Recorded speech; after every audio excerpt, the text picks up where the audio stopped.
എന്താണ് ഒരു വീട് കൊടുക്കുമ്പോൾ അതിൻ്റെതായ മാന്യതയ്ക്ക് കൊടുത്തുകൂടെ? ഇത് ഇങ്ങനെ മറ്റുള്ളവർ പറ്റിക്കാന്നുള്ള രീതിയിൽ ഇങ്ങനെ നല്ലതായിട്ട് വീട് നന്നായിട്ട് ഇരുന്നപ്പോഴുള്ള ഫോട്ടോ ഒക്കെ അയച്ചിട്ട് നമ്മൾ വന്ന് നോക്കുമ്പോൾ മേടിച്ച് കഴിഞ്ഞിട്ടാണ് നമ്മളിത് കാണുന്നത്. മേടിച്ച് കഴിഞ്ഞ് നോക്കുമ്പോൾ ഇതുപോലെ കാട് പിടിച്ച് ഫുള്ള് ഒരു ഇരുട്ടത്ത് കറണ്ടും ഇല്ല, ഒന്നുമില്ല. ഇങ്ങനത്തെ ഒരു വീട്ടിൽ ഇങ്ങനെ ഒരാൾ താമസിക്കണേ.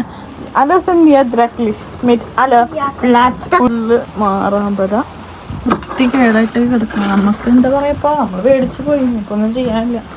പാത്രമൊക്കെ പൊട്ടിപ്പൊളിഞ്ഞ് എടുക്കണത്. പിന്നെ ഇതാണ് ഫ്രിഡ്ജ്, ഇത്രേ ഉള്ളൂ ഒരു ഫ്രിഡ്ജ്, അതാണ് ഈ കംപ്ലൈൻറ്റും. പിന്നെ ദേ ഇത് ഓവൻ, അതൊക്കെ ഉണ്ട്. ഫോണൊക്കെ അത് ഇതിനകത്ത് ഇറക്കി വെച്ചാണ്.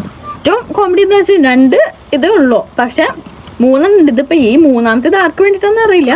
ജനലിക്ക് വാതിലില്ല. രാത്രിയൊക്കെ നല്ല കൊതുക് കടി കൊണ്ട് കിടക്കാം. ഷോപ്പിങ്ങിന് പോയി കാണാം അവള്. എന്താണ് ഉച്ചക്ക് കേൾക്കണം?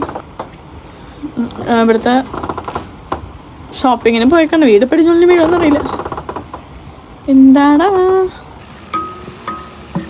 റെഡിയാക്കി വെച്ചിട്ടുണ്ട് ചേച്ചി.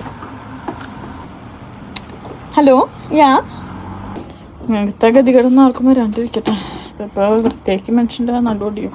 പോലീസിനെ കംപ്ലൈൻറ്റ് കൊടുക്കാമെന്ന് വിചാരിച്ചത്, പക്ഷേ പോലീസിനെ കംപ്ലൈൻറ്റ് കൊടുത്ത കാര്യം ഇവർക്കൊക്കെ എന്താ വലിയ പിടിപാടുണ്ടെന്നാണ് പറയണത്.